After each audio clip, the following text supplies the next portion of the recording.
Bang, bang, chicken gang. Let's talk about it.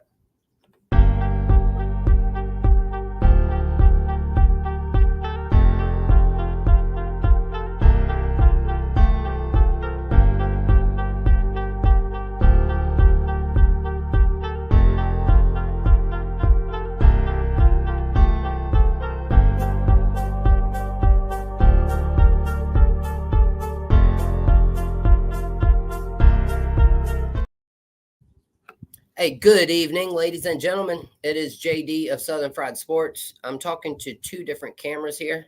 So, over here on this screen, you didn't have an intro. You just kind of saw me dancing to the beat. Over on this other screen, I am live on YouTube. I am testing something out. I am coming to talk to you, though, and give my reaction to the Gamecock game, ladies and gentlemen. Y'all, man, I predicted a heartbreaking loss by a field goal. And whenever I said heartbreaking, I did not know that I meant it was going to be this heartbreaking, this gut-wrenching. And then I was a bit wrong on one part of this, just because I did say it was by a field goal. It actually turned out to be a touchdown. Now, we did have the field goal there that we were heartbroken on at the end, where we tried to tie the game, send it into overtime. But y'all, I mean, I know a lot of people are blaming the refs in this game. Darren, yeah, I know they do. They also charge like $40 a month, unless I am just doing it wrong and I can't find a better plan. I will have to look into that, Darren. But yeah, thank you for that tip. I've actually tried a few different streaming services. There's just these little short videos that I like to do very quickly on YouTube and Facebook at the same time, versus, giving those people that extra click. But again, thanks for joining me again. So was it the refs' fault, y'all? Yes, there were a lot of bad calls. Absolutely. The horse collar on the pick six, and then the defensive end blocking Nussmeier, Kyle Kennard blocking Nussmeier on the pick six by Eamon Worry there. I mean, Nussmeier acted like he was about to take off and go try to run down Eamon Worry. But I guess in the back of my mind now, hindsight 2020, he should have known that Nussmeier was not going to be able to come up and make that tackle. He was not going to catch Nick. Nobody else did.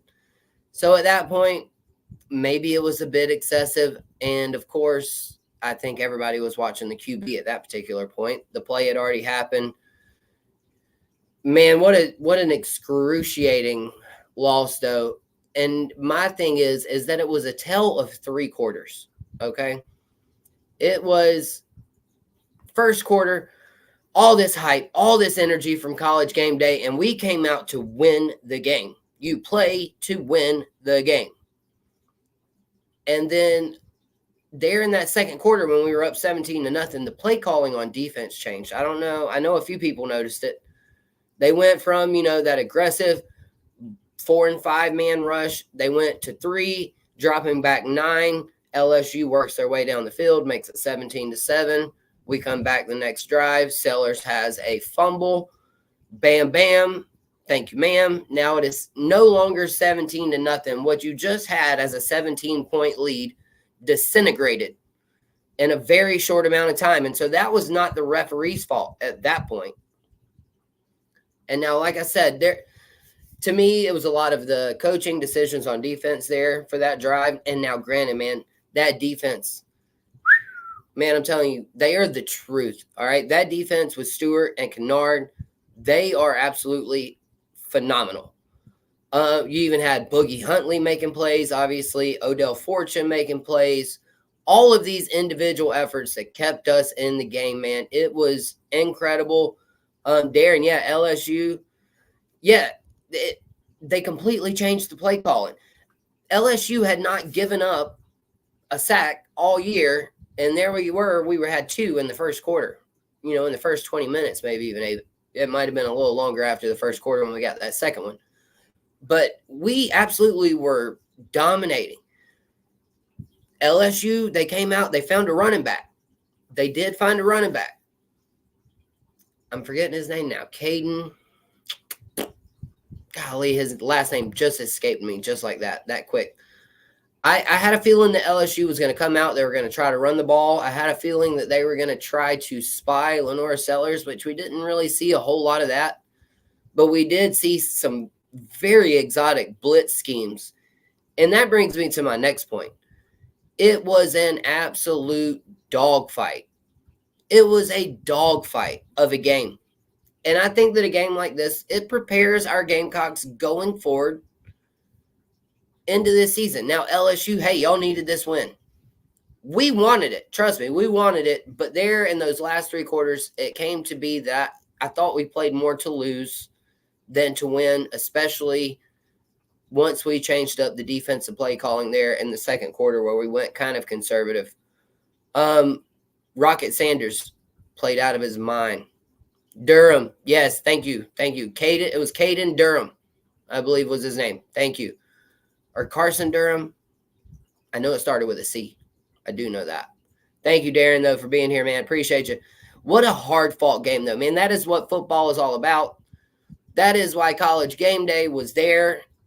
It was an electric atmosphere.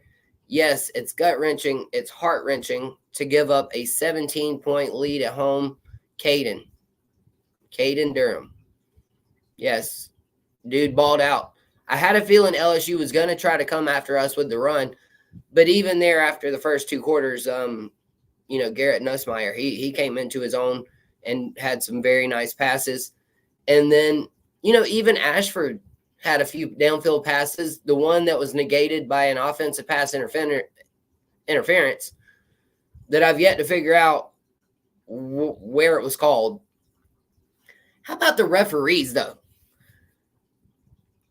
So they might have gotten a few calls right. They might have gotten a few calls wrong, but at least do me this one favor, though, referees. If y'all are going to call something, at least call it on the right person, on the right number.